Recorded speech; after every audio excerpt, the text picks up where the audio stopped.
2024년 보스턴 하버드대학교 신학대학원 연구실 한 학자가 요한계시록 히브리어 원문을 펼쳤습니다. 7장 1-3에 1-4절이었어요.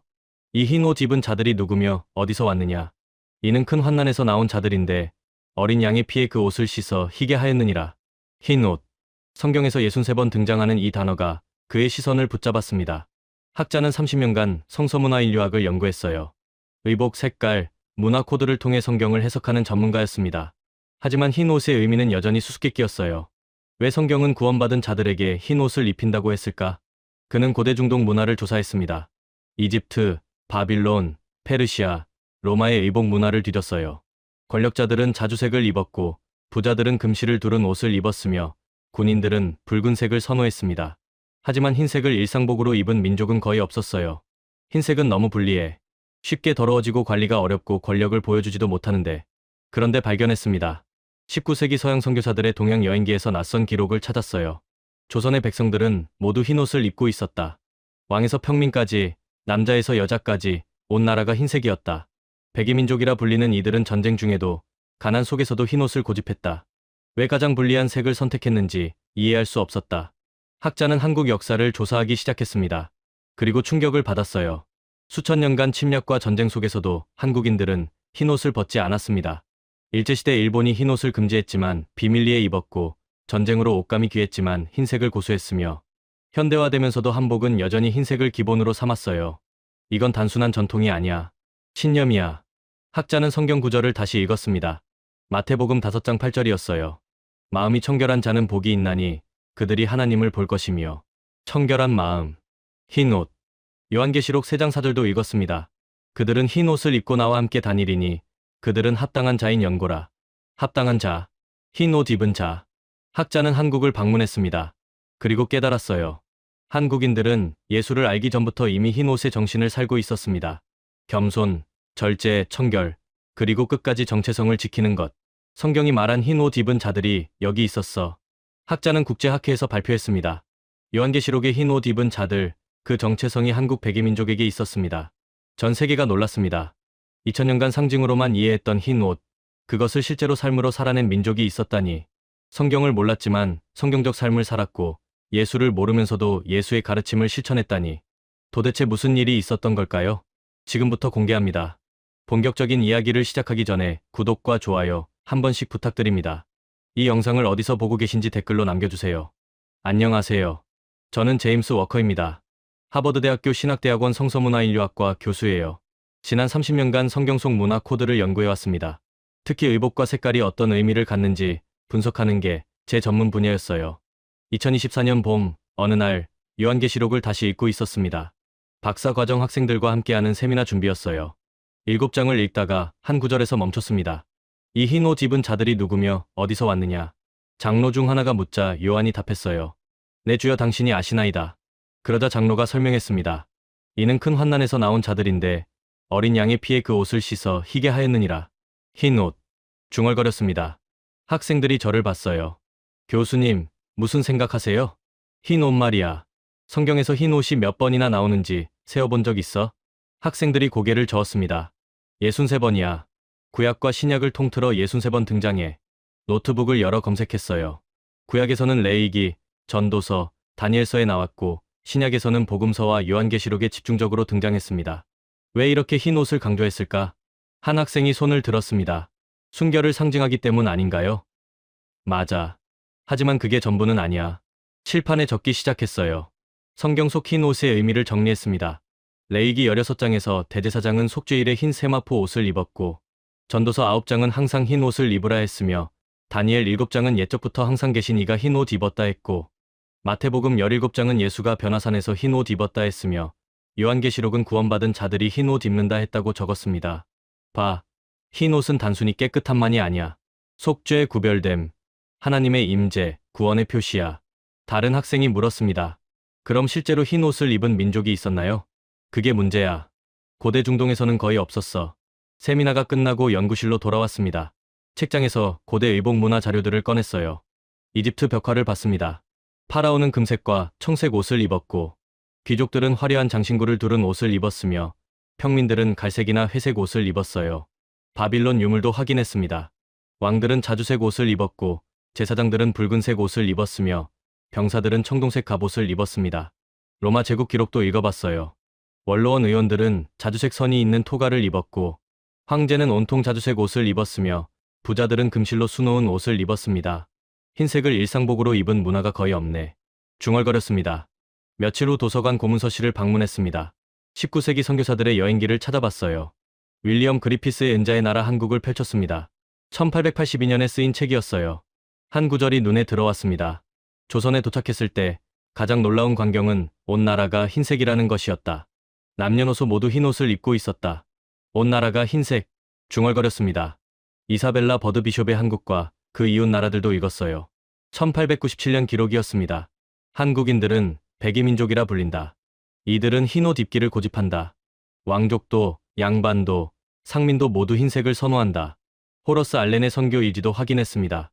1884년 기록이었어요. 한국인들에게 흰옷은 단순한 의복이 아니다. 정체성이다. 그들은 때가 타도 낡아도 흰옷을 계속 입는다. 노트에 정리하기 시작했습니다. 서양 선교사들의 증언으로 19세기 한국은 온 나라가 흰옷 입었고 신분 구별 없이 모두 흰색 선호했으며 실용성보다 정체성 우선했고 백이민족으로 불렸다고 적었습니다. 의문점도 정리했어요. 왜 흰색을 고집했는가?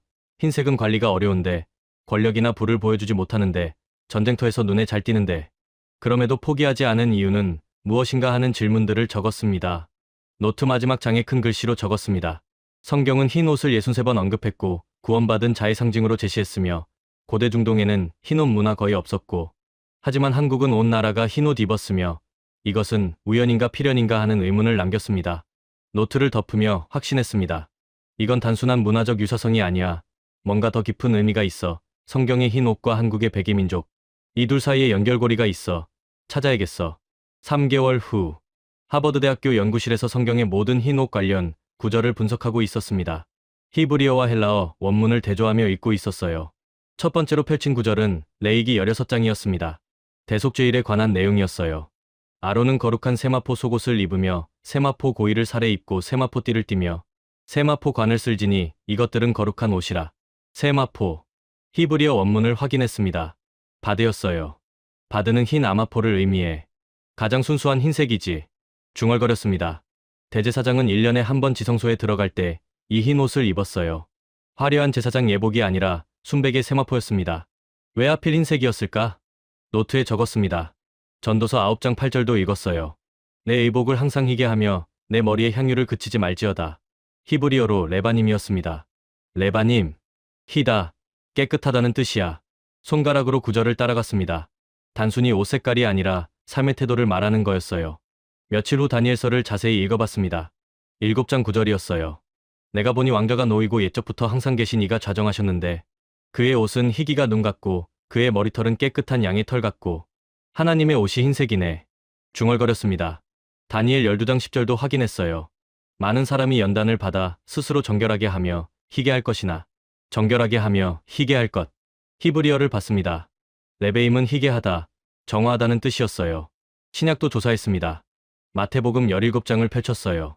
변화산 사건이었습니다. 그들 앞에서 변형대사 그 얼굴이 해같이 빛나며 옷이 빛과 같이 휘어졌더라. 헬라어를 확인했습니다. 류코스였어요. 류코스. 빛나는 흰색, 순수한 흰색을 의미해. 중얼거렸습니다. 요한계시록을 집중적으로 읽기 시작했습니다. 3장 4에 5절이었어요. 그러나 사대에 그 옷을 더럽히지 아니한 자 몇 명이 내게 있어 흰 옷을 입고 나와 함께 다니리니 그들은 합당한 자인 연고라. 이기는 자는 이와 같이 흰 옷을 입을 것이요. 합당한 자, 이기는 자.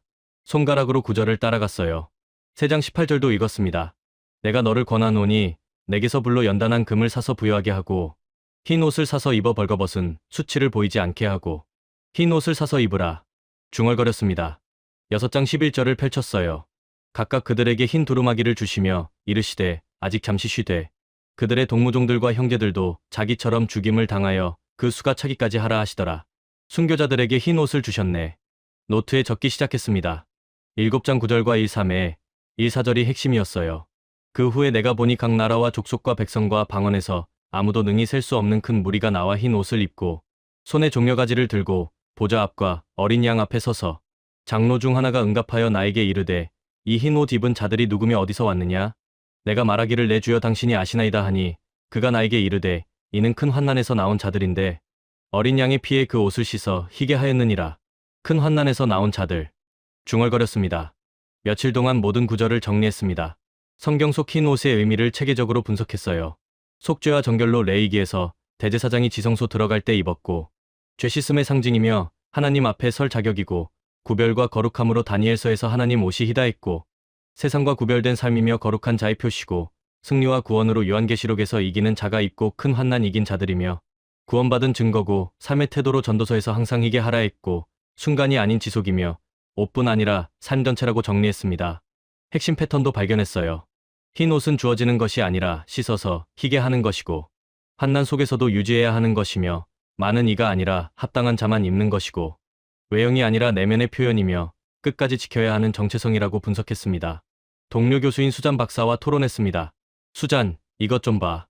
성경에서 흰 옷은 단순한 상징이 아니야. 노트를 보여줬습니다.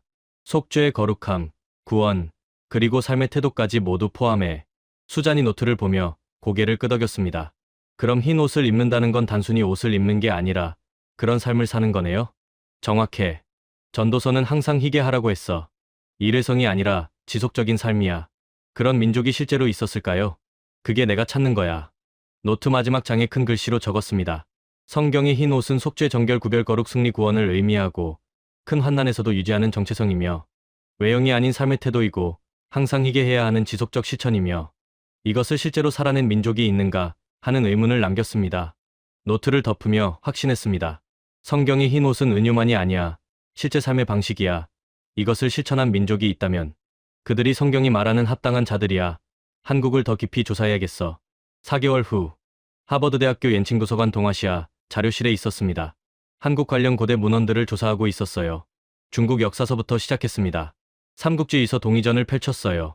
3세기경 기록이었습니다. 한 구절이 눈에 들어왔습니다. 부여인은 흰옷 입기를 좋아한다. 흰색 베옷을 입고 흰색 바지를 입는다. 흰옷을 좋아한다. 중얼거렸습니다. 다음 구절을 읽었어요. 고구려인도 흰옷을 숭상한다. 남녀 모두 흰색을 입는다. 고구려도. 손가락으로 구절을 따라갔습니다. 후한서 동의열전도 확인했습니다. 5세기경 기록이었어요. 사만의 백성들은 흰옷을 즐겨 입는다. 그들은 흰색을 깨끗함의 표시로 여긴다. 구당서 신라전을 펼쳤습니다. 7세기 기록이었어요. 신라인은 소박함을 귀히 여긴다. 흰 베옷을 입고 화려함을 피한다. 귀천을 막론하고 모두 흰색을 선호한다. 며칠 동안 계속 읽었습니다. 송사 고려전에도 기록이 있었어요. 11세기 문헌이었습니다. 고려 백성은 모두 흰옷을 입는다. 왕족도, 관리도, 평민도 차이가 없다. 다만 옷감의 질이 다를 뿐이다. 명사조선전도 확인했습니다. 14세기 기록이었어요. 조선은 백이민족이라 불린다. 남자는 흰 바지 저고리를 입고 여자는 흰 치마 저고리를 입는다. 온 나라가 눈처럼 희다. 백이민족. 중얼거렸습니다. 청나라 사신의 연행록도 읽어봤습니다. 18세기 기록이었어요. 조선에 가는 길에 백성들을 보았다. 모두 흰옷을 입고 있었다. 가난해 보였지만 옷은 깨끗했다. 가난해도 깨끗하게. 노트에 적기 시작했습니다. 한국인 학자의 도움을 받았습니다. 김유진 박사는 하버드 동아시아학과 교수였어요. 김 박사님, 이 기록들을 보면 수천 년간 한국인들이 흰옷을 입었네요. 맞아요. 삼국시대부터 조선시대까지 일관되게 나타나요. 왜 흰색을 고집했을까요? 김 박사가 자료를 펼쳤습니다. 몇 가지 이유가 있어요. 첫째, 청결을 중시했어요. 흰색은 조금만 더러워져도 눈에 띄니까 자주 빨아야 했죠. 그럼 관리가 힘들었겠네요. 맞아요. 하지만 그게 중요했어요. 깨끗함을 유지하는 것 자체가 삶의 태도였으니까요. 한국 고문원도 함께 읽어봤습니다. 삼국유사를 펼쳤어요. 13세기 이련이 쓴 책이었습니다. 우리 동방은 예로부터 군자의 나라라 불렸다. 백성들은 흰옷을 즐겨 입고 예를 숭상했다. 군자의 나라. 중얼거렸습니다. 조선왕조실록도 확인했습니다. 세종 12년 기록이었어요. 백성들이 흰옷 입기를 좋아하여 염색한 옷을 입지 않는다. 비록 금령을 내려도 따르지 않으니 이는 오랜 풍속이라. 금령을 내려도. 손가락으로 구절을 따라갔습니다. 다음 기록을 읽었어요. 흰옷은 빨기 어렵고 쉽게 더러워지나 백성들이 고집하니 이는 깨끗함을 중히 여기는 마음이라. 며칠 후 일제시대 자료도 조사했습니다. 조선총독부 문서를 봤어요. 1920년대 기록이었습니다. 조선인의 흰옷 착용을 금지함. 위생상 불량하고 쉽게 더러워져 보기 흉함으로 색복 착용을 권장함. 일본이 금지했네. 중얼거렸습니다. 하지만 다른 기록도 있었어요. 독립운동가의 회고록이었습니다. 일본이 흰옷을 금지했으나 우리는 집에서 몰래 입었다. 흰옷은 우리의 정체성이었다. 빼앗길 수 없었다. 정체성. 노트에 적기 시작했습니다. 중국 사서 기록으로 3세기부터 흰옷 기록 시작했고 삼국시대 모두 흰옷 입었으며 신라 고려 조선 일관되게 유지했고 귀천 구별 없이 모두 흰색이며 한국 문헌 기록으로 청결중시가 이유였고 깨끗함이 삶의 태도며 군자의 나라로 불렸고 금령에도 고집했으며 일제시대로 일본이 금지했지만 비밀리 유지했고 정체성으로 여겼으며 빼앗길 수 없는 것이었다고 정리했습니다. 김 박사와 토론했습니다. 김 박사님, 이상한 점이 있어요. 무엇인가요? 흰색은 실용적이지 않아요. 쉽게 더러워지고 자주 빨아야 하고 관리가 힘들죠. 노트를 보여줬습니다. 특히 전쟁이 많았던 시대의 흰옷은 눈에 잘 띄어서 위험해요. 농사 지을 때도 금방 더러워지고요. 김 박사가 고개를 끄덕였습니다. 맞아요. 그래서 중국 사신들도 이해하지 못했어요. 왜 불편한 색을 고집하냐고요. 그런데도 수천 년간 포기하지 않았어요. 심지어 일본이 금지해도 지켰죠. 그게 바로 신념이에요. 실용성보다 중요한 게 있었던 거죠. 뭐였을까요? 김 박사가 잠시 생각하더니 답했습니다. 청결한 마음이요. 한국인들은 겉의 청결이 속의 청결을 반영한다고 믿었어요. 겉의 청결이 속의 청결을. 순간 성경 구절이 떠올랐습니다. 마태복음 23장 26절이었어요. 먼저 안을 깨끗이 하라. 그리하면 겉도 깨끗하리라. 거꾸로네. 한국은 겉을 깨끗이 해서 안도 깨끗이 하려 했어요. 중얼거렸습니다. 노트 마지막 장에 큰 글씨로 적었습니다. 중국 사서부터 한국 문헌까지 일관되게 백이민족 기록했고 3세기부터 20세기까지 2000년간 지속했으며 실용성 무시하고 신념으로 고집했고 금지에도 포기 안 했으며 청결한 겉이 청결한 속 반영한다 믿었고 이것은 성경의 흰 옷 정신과 일치하며 우연이 아닐 가능성 높다고 정리했습니다. 노트를 덮으며 확신했습니다. 수천 년간 기록이 일치해 백이민족은 실제했어. 성경의 흰 옷 정신을 실천한 거야. 이제 직접 가서 확인해야겠어. 한국에 3개월 후 인천국제공항에 도착했습니다. 한국을 처음 방문하는 거였어요. 서울대학교 의료학과 이수진 교수가 마중 나와 있었습니다. 워커 교수님, 반갑습니다. 멀리 오셨네요. 초대해 주셔서 감사합니다. 한국의 백의 문화에 대해 깊이 알고 싶어서요. 특별히 무엇이 궁금하세요? 왜 흰색을 고집했는지요? 가장 불리한 색인데 말이죠. 이 교수가 미소 지었어요. 불리하다는 게 무슨 뜻인가요? 실용적이지 않잖아요. 쉽게 더러워지고 관리가 어렵고요. 맞아요. 하지만 그게 중요했어요. 다음날 국립민속박물관을 방문했습니다. 전통 의복 전시실로 갔어요. 흰색 한복들이 줄지어 있었습니다. 이것들이 조선시대 서민들이 입던 옷이에요. 이 교수가 설명했습니다. 가까이 다가가 살펴봤어요. 거친 배로 만든 흰 저고리와 흰 바지였습니다. 옷감이 거칠네요. 서민들은 무명이나 배로 만들었어요. 비싸지 않지만 빨기는 힘들었죠. 그런데도 흰색을 선택했나요? 이 교수가 고개를 끄덕였습니다. 네, 빨기 힘들어도 깨끗함을 유지하는 게 중요했어요. 다음 전시실로 이동했습니다. 양반들의 옷이 전시돼 있었어요. 역시 흰색이었습니다. 양반들도 흰색이네요. 맞아요. 다만 옷감이 달랐어요. 고운 못이나 명주를 썼죠. 흰 두루마기를 자세히 봤습니다. 정갈하고 단순한 형태였어요. 화려하지 않네요. 한국인들은 화려함을 피했어요. 검소함을 미덕으로 여겼거든요. 며칠 후 전쟁기념관을 방문했습니다. 임진왜란 자료를 보러 갔어요. 의병들의 복장이 전시돼 있었습니다. 의병들도 흰 옷을 입었나요? 네, 전투복도 흰색이었어요. 전쟁터에서 흰 옷은 위험하지 않았나요? 이 교수가 답했습니다. 아주 위험했어요. 눈에 잘 띄었으니까요. 하지만 벗지 않았어요. 왜요? 정체성이었으니까요. 흰 옷을 벗는 건 자신을 버리는 거였어요. 한국전쟁 자료도 봤습니다. 피난민들의 사진이 전시돼 있었어요. 1950년대 흑백 사진이었습니다. 이 사진 속 사람들도 흰 옷을 입고 있네요. 네, 전쟁 중에도 흰 옷을 입었어요. 옷감이 귀했지만요. 일주일 후 경기도 광주 분원을 방문했습니다. 조선 백자를 만들던 곳이었어요. 도자기 박물관에 들어갔습니다. 순백의 백자들이 전시돼 있었어요. 한국인들은 도자기도 흰색을 선호했나요? 네, 백자가 가장 고급이었어요. 이 교수가 설명했습니다. 다랑아리를 봤습니다. 순수한 흰색의 큰 항아리였어요. 중국 도자기는 화려한데 한국 백자는 소박하네요. 맞아요. 중국은 청화백자처럼 무늬를 그렸지만 한국은 순백을 유지했어요. 왜요? 순수함을 중시했으니까요. 장식보다 본질을 귀히 여겼어요. 저녁에 호텔로 돌아와 정리했습니다. 흰색의 불리한 점들을 체계적으로 분석했어요. 실용성 문제로 쉽게 더러워지고 자주 빨아야 하며 관리 시간 많이 들고 노동에 부적합하고 경제성 문제로 염색 안 해도 유지 비용 높고 빨래에 시간 많이 들며 가난한 이에게 부담이고 안전성 문제로 전쟁터에서 눈에 잘 띄고 은폐 불가능하며 적에게 쉽게 노출되고 사회성 문제로 권력 과시 안 되고 부드러내지 못하며 신분 차별 어렵고 심리적 부담으로 항상 깨끗이 유지해야 하고 조금만 더러워져도 티나며 긴장감 높다고 정리했습니다. 그런데도 선택한 이유를 분석했어요. 청결 의지로 쉽게 더러워지니 자주 빨게 되고 깨끗함 유지 강제하며 위생 수준 높였고 검소함으로 화려함 피하고 과시 안 하며 본질 중시했고 평등 의식으로 귀천 구별 약하고 모두 같은 색이며 신분보다 청결 중시했고 정체성으로 다른 민족과 구별되고 자기 정체성 유지하며 빼앗길 수 없는 것이었다고 비교했습니다. 이 교수와 마지막 만남을 가졌습니다. 이 교수님, 한 가지 깨달은 게 있어요. 무엇인가요? 한국인들이 흰옷을 입은 건 불리함을 감수한 게 아니라 그 불리함이 목적이었어요. 노트를 보여줬습니다. 흰색은 쉽게 더러워져요. 그래서 자주 빨아야 하죠. 이게 중요했어요. 깨끗함을 유지하도록 강제하는 거예요. 이 교수가 고개를 끄덕였습니다. 맞아요. 만약 검은색 옷을 입으면 더러워져도 안 보여요. 하지만 흰 옷은 조금만 더러워져도 바로 티나죠. 그래서 항상 긴장하게 돼요. 깨끗이 유지해야 하니까요. 그게 바로 한국인이 원한 거예요. 외적 청결을 통해 내적 청결을 유지하는 것. 성경 구절이 떠올랐습니다. 마태복음 5장 8절이었어요. 마음이 청결한 자는 복이 있나니 그들이 하나님을 볼 것이며. 성경도 청결을 강조했어요. 하지만 내면의 청결이죠. 중얼거렸습니다. 한국은 외면의 청결을 통해 내면의 청결을 지키려 했어요. 방법은 달라도 목적은 같아요. 이 교수가 덧붙였습니다. 그래서 흰옷은 단순한 전통이 아니에요. 신앙이죠. 청결하게 살겠다는 삶의 신앙이에요. 며칠 후 부산 국제시장을 방문했습니다. 한국전쟁 후 형성된 시장이었어요.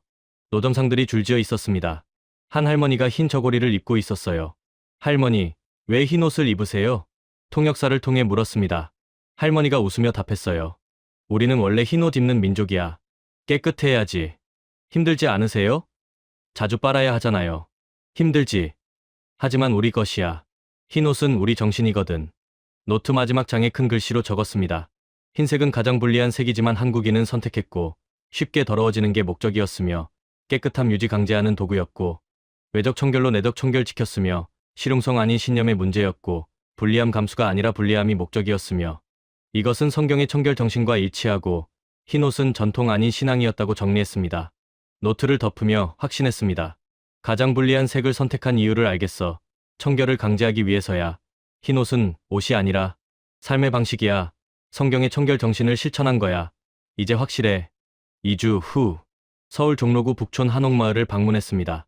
전통 한옥들이 줄지어 있는 곳이었어요. 한 한복 체험관에 들어갔습니다. 벽에 오래된 사진들이 걸려 있었어요. 1920년대 조선 사람들의 모습이었습니다. 모두 흰 옷을 입고 있었어요. 이 사진들을 보세요. 이수진 교수가 말했습니다. 양반도, 상인도, 농부도 모두 흰 옷이에요. 신분 차이가 없어요. 옷으로 신분을 구별하지 않았나요? 옷감의 질은 달랐어요. 하지만 색은 같았죠. 흰색이요. 한복을 직접 입어봤습니다. 흰 저고리와 흰 바지였어요. 거울을 봤습니다. 단순하고 소박한 모습이었어요. 화려하지 않네요. 그게 중요해요. 한국인들은 거칠애를 싫어했어요. 며칠 후 성균관을 방문했습니다. 조선시대 최고 교육기관이었어요. 명륜당 앞에 섰습니다. 유생들이 여기서 공부했어요. 이 교수가 설명했습니다. 유생들도 흰 옷을 입었나요? 당연하죠. 선비의 기본이었어요. 전시실에 유생복이 있었습니다. 순백의 도포였어요. 왜 흰색이었을까요? 깨끗한 마음을 상징했어요. 선비는 청렴해야 한다고 믿었거든요. 청렴.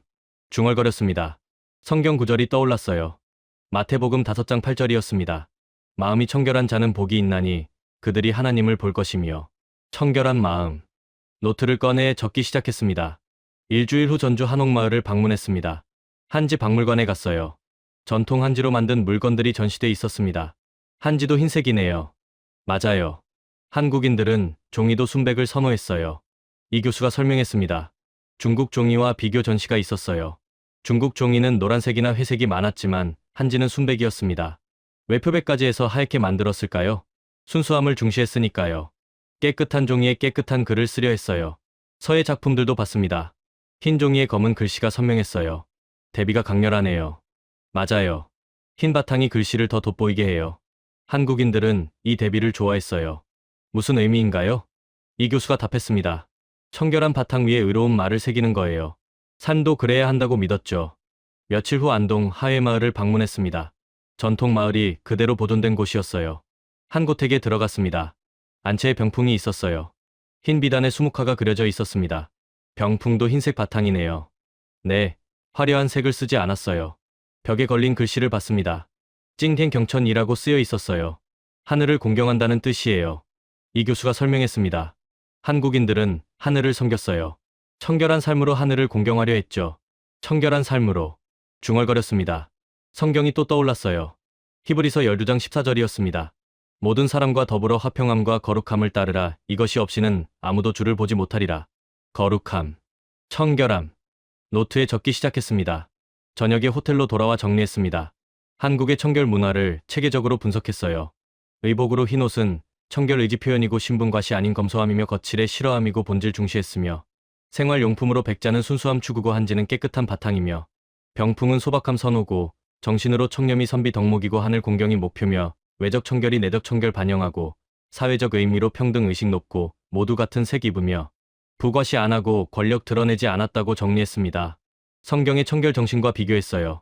성경은 마음의 청결 강조했고 외식 아닌 중심 중시하며 겸손 요구했고 과시 금지했으며 한국은 외면의 청결 실천했고 옷과 생활 전체로 표현하며 검소함 유지했고 평등 추구했으며 공통점은 청결이 삶의 방식이고 과시와 반대되며 겸손과 연결되고 내면 중시한다는 것이라고 비교했습니다. 이 교수와 마지막 대화를 나눴습니다. 이 교수님, 한국의 베개 문화가 단순히 전통이 아니네요. 무슨 뜻이세요? 신앙이에요. 청결하게 살겠다는 삶의 신앙이죠. 노트를 보여줬습니다. 성경은 마음이 청결한 자가 복이 있다고 했어요. 한국은 그것을 옷으로 실천했어요. 이 교수가 고개를 끄덕였습니다. 맞아요. 한국인들은 겉의 청결이 속의 청결을 만든다고 믿었어요. 성경은 속에서 겉으로, 한국은 겉에서 속으로. 방향은 다르지만 목표는 같네요. 청결한 삶이요? 네, 하나님을 보기 위해, 하늘을 공경하기 위해 청결해야 한다는 거예요. 성경을 펼쳤습니다. 베드로전서 1장 1~5에 1~6절을 보여줬어요. 오직 너희를 부르신 거룩한 이처럼 너희도 모든 행실에 거룩한 자가 되라 기록되었으되 내가 거룩하니 너희도 거룩할지어다 하셨느니라. 모든 행실에 거룩한 자. 이 교수가 읽었습니다. 한국인들이 바로 이걸 실천한 거네요. 옷부터 생활까지 모든 행실을 청결하게 유지하려 했어요. 그래서 가장 불리한 흰색을 선택한 거예요. 청결을 강제하기 위해서요. 며칠 후 서울 광화문 세종문화회관을 방문했습니다. 한복 패션쇼가 열리고 있었어요. 현대식으로 재해석한 한복들이 나왔습니다. 하지만 기본은 여전히 흰색이었어요. 21세기에도 흰색을 유지하네요. 네, 전통의 핵심은 흰색이에요. 시대가 바뀌어도 이건 변하지 않아요. 무대를 보며 깨달았습니다. 흰 옷은 옷이 아니라 정신이었어요. 청결, 검소, 겸손, 평등. 이 모든 가치가 흰색 한 가지에 담겨 있었습니다. 노트 마지막 장에 큰 글씨로 적었습니다. 한국의 백인은 청결 의지 표현이고 신분과시 아닌 평등 추구며 거칠에 아닌 본질 중시고 외적 청결로 내적 청결 지켰으며 성경의 청결 정신과 일치하고 마음이 청결한 자 되기 위한 실천이며 방법은 달라도 목표는 같고 흰 옷은 전통 아닌 신앙이라고 정리했습니다. 노트를 덮으며 확신했습니다. 한국은 예수를 몰랐지만 예수의 가르침을 살았어. 마음의 청결을 옷의 청결로 실천했어. 이건 우연이 아니야. 하나님의 계획이야. 3주 후 서울 서대문형무소 역사관을 방문했습니다. 일제강점기 독립운동가들이 수감됐던 곳이었어요. 어두운 복도를 걸었습니다. 좁은 간방들이 줄지어 있었어요. 전시실에 독립운동가들의 사진이 걸려 있었습니다. 유관순 열사의 사진을 봤어요. 흰 저고리를 입고 있었습니다. 고문당하고 투옥됐는데도 흰 옷을 입었네요. 이수진 교수가 설명했습니다. 네, 감옥에서도 흰 옷을 고집했어요. 더러워지고 찢겨져도요. 다른 독립운동가 사진들도 봤습니다. 안중근, 윤봉길, 이봉창 의사 모두 흰 옷을 입고 있었어요. 왜 흰 옷을 포기하지 않았을까요? 정체성이었으니까요. 흰 옷은 우리가 조선인이라는 증거였어요. 며칠 후 전쟁기념관을 다시 방문했습니다. 한국전쟁 전시실로 갔어요. 피난민들의 사진이 벽에 가득했습니다. 1950년 12월 흥남철수 사진을 봤어요. 추운 겨울 부두에 사람들이 모여 있었습니다. 대부분 흰 옷을 입고 있었어요. 전쟁 중인데도 흰 옷이네요. 네, 옷감이 귀했지만 흰색을 유지했어요. 이 교수가 말했습니다. 다른 사진도 봤습니다. 폭격으로 무너진 집터에서 빨래하는 여인의 모습이었어요. 흰 옷을 빨고 있었습니다. 폭격 속에서도 빨래를 했나요? 그래야 했어요. 흰 옷을 포기하면 정신까지 무너진다고 믿었거든요. 일주일 후 제주도 4.3 평화공원을 방문했습니다. 1948년 제주 4.3 사건을 기리는 곳이었어요. 희생자 명단이 새겨진 벽 앞에 섰습니다. 전시관에 당시 사진들이 있었어요. 총에 맞아 쓰러진 사람들의 모습이었습니다. 모두 흰 옷을 입고 있었어요. 피로 물든 흰 옷이었습니다. 피가 묻어도 흰 옷이네요. 중얼거렸습니다. 순간 성경 구절이 떠올랐어요. 요한계시록 7장 14절이었습니다. 이는 큰 환난에서 나온 자들인데 어린 양의 피에 그 옷을 씻어 희게 하였느니라. 피에 씻어 희게. 손이 떨렸습니다. 노트를 꺼내 적기 시작했습니다. 며칠 후 광주 5.18 민주묘지를 방문했습니다. 1980년 광주 민주화운동 희생자들이 묻힌 곳이었어요. 기념관에 들어갔습니다. 당시 영상이 재생되고 있었어요. 시민들이 거리로 나와 민주주의를 외치는 모습이었습니다. 많은 사람들이 흰 옷을 입고 있었어요. 군인들의 총에 쓰러지는 장면도 나왔습니다. 흰 옷이 피로 물들었습니다. 고난 속에서도 흰 옷을. 중얼거렸습니다. 희생자 유품 전시실로 갔어요. 피 묻은 흰 셔츠가 전시돼 있었습니다. 설명문을 읽었습니다. 구 박금희 열사의 옷. 계엄군의 총에 맞아 순국하셨습니다. 가슴이 먹먹했어요. 저녁에 호텔로 돌아와 정리했습니다. 한국 역사 속 고난과 흰 옷을 분석했어요. 일제강점기로 독립운동가들 투옥됐지만 흰 옷 고집했고 고문당해도 포기 안 했으며 감옥에서도 빨았고 정체성 지키려 했으며 한국전쟁으로 폭격 속에서도 빨래했고 피난 중에도 흰 옷 입었으며 옷감기에도 유지했고 정신 지키려 했으며 분단과 민주화로 4.3 사건 희생자들 흰 옷 입었고 5.18 희생자들도 흰 옷 입었으며 피로 물들어도 벗지 않았고 끝까지 정체성 지켰다고 정리했습니다. 역설을 발견했어요. 흰 옷은 쉽게 더러워지고 피 묻으면 더 눈에 띄며 고난이 더 선명하게 드러나지만 그럼에도 포기 안 했고 오히려 더 희게 빨았으며 정체성 더 강하게 지켰고 고난이 정체성 지우지 못했고 피가 흰 옷 더럽히지 못했으며 역사가 정신 무너뜨리지 못했다고 분석했습니다. 성경의 역설과 비교했습니다. 요한계시록은 피에 씻어 희게 됐다 했고 환난이 정결케 했으며 고난이 정체성 강화했고 박해가 신앙 키웠으며 한국도 피로 물들었지만 더 희게 빨았고 고난 속에서도 정체성 지켰으며 침략이 민족성 강화했고 역사가 정신 키웠다고 비교했습니다. 이 교수와 마지막 대화를 나눴습니다. 이 교수님, 놀라운 역설을 발견했어요. 무엇인가요? 한국 역사는 흰 옷을 더럽혔어요. 침략, 전쟁, 학살, 피로 물들었죠. 노트를 보여줬습니다. 하지만 한국인들은 포기하지 않았어요. 오히려 더 희게 빨았어요. 이 교수가 고개를 끄덕였습니다. 맞아요. 고난이 올수록 흰 옷을 더 고집했어요. 그게 저항이었고 생존이었어요. 성경도 똑같아요. 큰 환난에서 나온 자들이 피에 옷을 씻어 희게 했다고 했어요. 성경을 펼쳤습니다. 요한계시록 7장 14절을 보여줬어요. 이게 말이 안 되잖아요. 피에 씻으면 더러워져야 정상인데 희어졌다고 해요. 역설이네요. 맞아요. 고난이 더럽히는 게 아니라 정화한다는 역설이에요. 한국이 바로 그걸 살아낸 거예요. 며칠 후 서울 국립중앙박물관을 방문했습니다. 근현대사 전시실로 갔어요.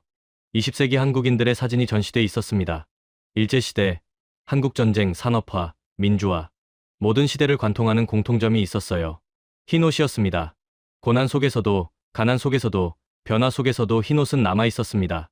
흰 옷이 역사를 관통하네요. 중얼거렸습니다. 이 교수가 말했습니다.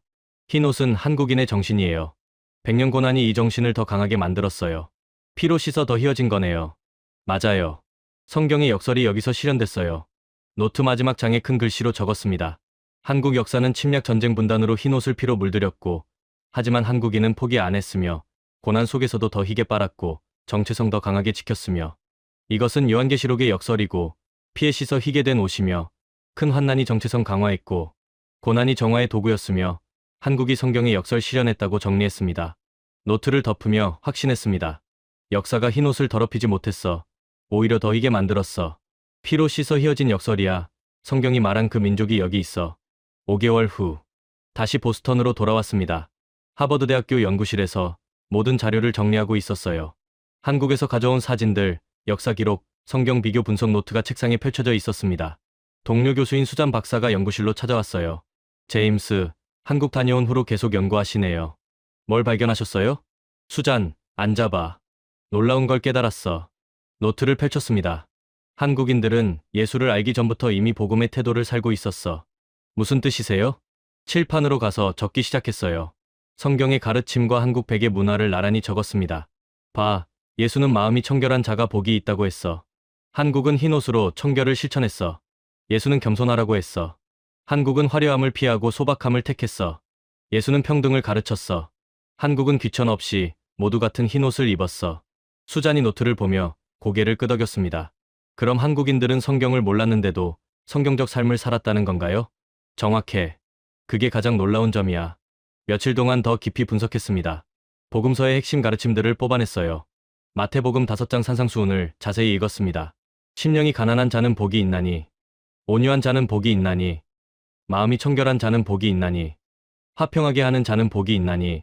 각 구절 옆에 한국 백의 문화를 적었어요. 심령이 가난한 자는 한국은 화려함 피하고 검소함 택했으며, 온유한 자는 과시 안 하고 겸손 유지했고, 마음이 청결한 자는 흰옷으로 청결 실천했으며, 화평하게 하는 자는 신분 차별 약화시켰다고 비교했습니다. 마태복음 6장도 읽었어요. 너희는 먼저 그의 나라와 그의 의를 구하라, 그리하면 이 모든 것을 너희에게 더하시리라. 의를 구하라. 중얼거렸습니다. 한국의 선비 정신이 떠올랐어요. 청렴, 절제, 공의 추구. 간내. 노트에 적었습니다. 누가복음 12장 15절을 펼쳤어요. 삼가 모든 탐심을 물리치라, 사람의 생명이 그 소유에 넉넉한 데 있지 아니하니라. 탐심을 물리치라. 한국인들이 흰옷으로 불을 과시하지 않은 걸 떠올렸습니다. 일주일 후 세미나에서 학생들에게 발표했습니다. 여러분, 제가 한국에서 발견한 건 단순한 문화적 유사성이 아니에요. 칠판에 큰 표를 그렸습니다. 복음의 핵심 가치와 한국 백의 문화가 정확히 일치해요. 왼쪽에 복음의 가르침을, 오른쪽에 한국 문화를 적었어요. 청결은 흰옷 실천이고, 겸손은 검소함 택함이며, 평등은 신분 차별 약화고, 절제는 과시 거부며, 공동체는 같은 옷 입음이고, 버팀은 고난 속 유지라고 적었습니다. 한 학생이 손을 들었습니다. 교수님, 그럼 한국인들이 성경을 알았던 건가요? 아니야. 그게 중요한 점이야. 한국의 기독교가 전해진 건 19세기 말이야. 하지만 백의 문화는 수천 년 전부터 있었어. 그럼 어떻게 같을 수 있어요? 그게 하나님의 일반 계시야. 성경을 모르는 민족도 양심을 통해 하나님의 뜻을 알 수 있다는 거지. 로마서 9장 1-4에 1-5절을 펼쳐 보여줬습니다. 율법 없는 이방인이 본성으로 율법의 일을 행할 때에는 이 사람은 율법이 없어도 자기가 자기에게 율법이 되나니, 이런 이들은 그 양심이 증거가 되어. 봐, 바울도 이걸 인정했어. 율법 없이도 양심으로 의를 행할 수 있다고. 다른 학생이 물었습니다. 그럼 한국인들은 구원받은 건가요? 그건 내가 판단할 수 없어. 하지만 한 가지는 확실해. 그들은 복음의 태도를 살았어. 며칠 후 동료 교수들과 토론회를 가졌습니다. 신학과, 인류학과, 역사학과 교수들이 모였어요. 제 연구를 발표했습니다. 한국의 백의 문화는 종교 이전의 복음이었습니다. 슬라이드를 띄웠어요. 성경이 전해지기 전에 이미 성경적 삶을 살고 있었습니다. 한 신학 교수가 손을 들었습니다. 워커 교수님, 하지만 그건 우연의 일치 아닙니까? 처음엔 저도 그렇게 생각했어요. 하지만 너무 많이 일치해요. 노트를 보여줬습니다. 청결, 겸손, 평등, 절제, 공동체, 버팀. 복음의 핵심 가치가 모두 백의 문화에 담겨 있어요. 그리고 이건 2000년 넘게 지속됐어요. 우연치곤 너무 오래, 너무 일관되게 유지됐죠. 다른 교수가 물었습니다. 그럼 하나님이 한국인들에게도 계시하셨다는 건가요? 일반 계시로요. 성경은 특별 계시지만 하나님은 일반 계시를 통해서도 진리를 알리세요. 시편 19편 1절을 펼쳤습니다. 하늘이 하나님의 영광을 선포하고 궁창이 그의 손으로 하신 일을 나타내는도다. 하나님은 성경 없이도 창조 세계를 통해 자신을 드러내세요. 한국인들은 그걸 양심으로 깨달았어요. 저녁에 연구실로 돌아와 최종 정리했습니다. 한국 백의 문화의 복음적 의미를 체계적으로 분석했어요. 복음과의 일치로 청결 정신이 산상수훈과 같고, 겸손 태도가 예수 가르침과 같으며, 평등 의식이 복음 정신과 같고, 절제 문화가 성경 원리와 같으며, 중요한 점으로 성경 전에 이미 실천했고, 2000년 넘게 지속했으며, 고난 속에서도 유지했고, 신념으로 지켰으며, 신학적 의미로 일반 계시의 증거이고, 양심을 통한 깨달음이며, 하나님의 보편 사역이고, 복음은 어디든 있다는 증거라고 정리했습니다. 노트 마지막 장에 큰 글씨로 적었습니다. 한국 백의 문화는 종교 이전의 복음이고, 성경 몰랐지만 성경적 삶 살았으며, 예수 모르면서 예수 가르침 실천했고, 이것은 일반 계시의 증거이며, 하나님이 한국에도 진리 알리셨고, 양심을 통해 의를 깨달았으며, 흰옷은 전통 아닌 신앙이고, 복음은 성경 전에도 있었다고 정리했습니다. 노트를 덮으며 확신했습니다. 한국은 예수 없이 예수를 살았어. 성경 없이 성경을 실천했어. 이건 하나님의 일반 계시야. 복음은 어디든 있어. 한국이 그걸 증명해. 6개월 후 예루살렘 국제성서문화학회 연례학술대회. 전 세계 학자 500명이 모였습니다. 저는 기조연설자로 초대됐어요. 제목은 성경의 흰 옷 입은 자들, 한국 백이민족의 정체성이었습니다. 발표 전날 밤 호텔에서 자료를 다시 봤습니다. 한국에서 가져온 사진들, 역사 기록, 성경 비교 분석이 펼쳐져 있었어요. 내일이면 30년 연구의 결론을 발표하는 거야. 혼잣말을 했습니다. 다음날 아침 강당으로 향했어요. 사람들이 가득했습니다. 성서학자들, 문화인류학자들, 신학자들이 모두 저를 봤습니다. 무대에 올라 마이크 앞에 섰어요. 심호흡을 하고 시작했습니다. 여러분, 제임스 워커입니다. 오늘 30년 연구의 결론을 고백하겠습니다. 술렁거림이 일었어요. 저는 30년간 성경의 흰 옷을 연구했습니다. 그것이 무엇을 의미하는지 알고 싶었죠. 슬라이드를 띄웠습니다. 요한계시록 7장 14절이 나타났어요. 이는 큰 환난에서 나온 자들인데 어린 양의 피에 그 옷을 씻어 희게 하였느니라. 저는 이것을 상징으로만 이해했습니다. 하지만 틀렸습니다. 청중이 조용해졌습니다. 흰 옷을 실제로 입은 민족이 있었습니다. 슬라이드가 바뀌었어요. 조선시대 백성들의 사진이 나타났습니다. 모두 흰 옷을 입고 있었어요. 한국, 백이민족입니다. 2000년 넘게 흰 옷을 입었습니다. 다음 슬라이드를 띄웠어요. 중국 역사서 기록이 나타났습니다. 3세기 삼국지부터 20세기 기록까지 일관되게 증언합니다. 한국인은 흰 옷을 입는다고. 왜 흰색을 선택했을까요? 손을 모았습니다. 흰색은 가장 불리한 색입니다. 쉽게 더러워지고 관리가 어렵고 전쟁터에서 눈에 잘 띕니다. 하지만 한국인들은 2000년간 포기하지 않았습니다. 한 영국 학자가 손을 들었습니다. 워커 교수님, 그게 성경과 무슨 관련이 있습니까? 좋은 질문입니다. 슬라이드를 바꿨어요. 성경 구절들과 한국 문화를 비교한 표가 나타났습니다. 성경은 마음이 청결한 자가 복이 있다고 했습니다. 한국은 흰옷으로 청결을 실천했습니다. 성경은 겸손하라고 했습니다. 한국은 화려함을 피하고 검소함을 택했습니다. 성경은 평등을 가르쳤습니다. 한국은 귀천 없이 모두 흰옷을 입었습니다. 이것은 우연이 아닙니다. 다른 미국 학자가 물었습니다. 그럼 한국인들이 성경을 알았다는 건가요? 아닙니다. 그게 더 놀라운 점입니다. 천천히 말했어요. 한국의 기독교가 전해진 건 19세기 말입니다. 하지만 백의 문화는 수천 년 전부터 있었습니다. 성경을 몰랐는데도 성경적 삶을 살았습니다. 폭풍 같은 술렁거림이 일어났습니다. 이것은 일반 계시의 증거입니다. 하나님은 성경뿐 아니라 양심을 통해서도 진리를 알리십니다. 로마서 2장 1-4에 1-5절을 띄웠어요. 율법 없는 이방인이 본성으로 율법의 일을 행할 때에는 한국인들이 바로 이것을 살아낸 겁니다. 슬라이드가 바뀌었습니다. 일제강점기, 한국전쟁, 민주화운동 사진들이 나타났어요. 모두 흰옷을 입은 사람들이었습니다. 한국 역사는 고난의 연속이었습니다. 침략, 전쟁, 분단, 독재. 흰옷은 피로 물들었습니다. 피 묻은 흰옷 사진이 나타났어요. 하지만 한국인들은 포기하지 않았습니다. 오히려 더 희게 빨았습니다. 이것이 요한계시록의 역설입니다. 피에 씻어 희게 된 옷. 손을 모았습니다. 여러분, 제가 30년 연구 끝에 내린 결론은 이것입니다. 목소리를 높였어요. 예수는 흰 옷을 입으라 가르쳤습니다. 한국은 흰 옷으로 살아냈습니다. 침묵이 흘렀습니다. 이 민족은 깨끗해서 흰 옷을 입은 게 아닙니다. 천천히 말했어요. 흰 옷을 입었기 때문에 끝까지 무너지지 않았습니다. 흰 옷이 그들을 지켰습니다. 청결을 강제했고, 겸손을 유지시켰고, 정체성을 보존했습니다. 2000년간 침략받고 전쟁을 겪었지만 사라지지 않은 이유는 흰 옷 때문입니다. 박수가 터지기 시작했습니다. 한라비가 손을 들었어요. 워커 교수님, 그렇다면 한국인들은 택함받은 민족입니까? 침묵이 흘렀습니다. 택함의 의미를 다시 생각해야 합니다. 조심스럽게 말했어요. 하나님은 이스라엘만 선택하신 게 아닙니다. 각 민족에게 각자의 역할을 주셨습니다. 이스라엘은 율법을 받았고 한국은 율법의 정신을 살았습니다. 이스라엘은 성경을 기록했고 한국은 성경의 삶을 실천했습니다. 둘 다 중요합니다. 질의응답이 끝나고 많은 학자들이 다가왔습니다. 워커 교수, 놀라운 발견이었습니다. 감사합니다. 한국을 다시 봐야겠어요. 네, 우리가 놓쳤던 민족입니다.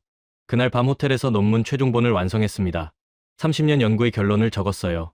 성경의 흰 옷으로 63번 등장했고 청결 구별 구원 의미하며 큰 환난 이긴 자 표시고 한국의 백의로 2000년 넘게 지속했고 고난 속에서도 유지했으며 청결 겸손 평등 실천했고 이 지점으로 성경 몰랐지만 성경적 삶 살았고 예수 모르면서 예수 가르침 실천했으며 일반 계시의 증거고 결론으로 흰 옷은 상징만이 아니고 실제로 살아낸 민족이 있으며 한국이 그 증거고 복음은 성경 전에도 있었다고 정리했습니다.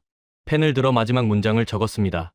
예수는 흰 옷을 입으라 가르쳤고 한국은 흰 옷으로 살아냈으며 이 민족은 깨끗해서 흰 옷 입은 게 아니라 흰 옷 입었기에 끝까지 무너지지 않았고 흰 옷이 정체성 지켰으며 성경에 흰 옷 입은 자들이 여기 있었다고 적었습니다. 노트를 덮고 창밖을 봤습니다. 예루살렘 야경이 아름다웠어요. 감사합니다, 하나님. 30년 만에 깨닫게 해주셔서 중얼거렸습니다. 카메라는 천천히 한국의 모습을 비춥니다. 흰 한복 입은 사람들, 전통 의례, 그리고 현대 한복 패션쇼까지 이어지고 2000년을 관통하는 흰색의 정신이 보여요. 화면이 요한계시록 장면으로 전환됩니다. 흰 옷 입은 무리가 보좌 앞에 서 있는 환상, 그리고 한국 백성들의 모습이 겹쳐집니다. 다시 현대 한국으로 돌아옵니다. 동해에서 떠오르는 해를 배경으로 흰 한복 입은 사람이 서 있고 청결함, 겸손함, 평등을 지켜온 민족의 모습이 보여요. 화면에 자막이 천천히 나타납니다. 예수는 흰 옷을 입으라 가르쳤습니다. 한국은 흰 옷으로 살아냈습니다. 이 민족은 깨끗해서 흰 옷을 입은 게 아니라 흰 옷을 입었기 때문에 끝까지 무너지지 않았습니다. 성경에 흰 옷 입은 자들이 여기 있었습니다. 오늘 이 영상이 여러분께 깊은 울림을 전했기를 바랍니다. 30년간 성경의 흰 옷을 연구했던 한 학자가 한국에서 발견한 진실은 흰 옷이 상징만이 아니라 실제 삶이었다는 것입니다. 요한계시록 7장 14절은 큰 환난에서 나온 자들이 어린 양의 피에 옷을 씻어 희게 하였다 했고 성경은 흰 옷을 63번 언급했으며 청결 구별 거룩 구원을 의미했고 마음이 청결한 자가 복이 있다 했습니다. 중국 역사서가 증언했고 3세기 삼국지부터 백이민족 기록했으며 고려사 조선왕조실록 모두 확인했고 19세기 서양 선교사들도 증언했으며 온 나라가 흰 옷 입었다 했고 2000년 넘게 지속됐습니다. 가장 불리한 색을 선택했고 쉽게 더러워지고 관리 어렵고 전쟁터에서 눈에 띄는데도 포기 안 했으며 청결 강제가 목적이었고 외적 청결로 내적 청결 지켰으며 신념의 문제였습니다. 성경과 정확히 일치했고 청결 정신이 산상수훈과 같았으며 겸손 태도가 예수 가르침과 같았고 평등 의식이 복음 정신과 같았으며 절제 문화가 성경 원리와 같았고 성경 전에 이미 실천했습니다. 고난이 시험했고 일제강점기 금지했지만 비밀리 유지했으며 한국전쟁 중에도 빨래했고 민주화운동 때도 흰 옷 입었으며 피로 물들었지만 더 희게 빨았고 요한계시록 역설 실현했습니다. 워커 교수는 국제학회에서 예수는 흰 옷 입으라 가르쳤고 한국은 흰 옷으로 살아냈다 선언했으며 깨끗해서 입은 게 아니라 입었기에 안 무너졌다 증언했고 흰 옷이 정체성 지켰으며 성경에 흰 옷 입은 자들 여기 있었다 확신했습니다. 이 영상이 전하는 메시지에 공감하셨다면 소중한 응원과 함께 여러분의 생각을 댓글로 남겨주세요. 구독과 좋아요는 다음 영상 제작에 큰 도움이 됩니다. 감동지의 채널의 멤버십 가입을 통해 영상 제작에 도움을 주시면 감사하겠습니다.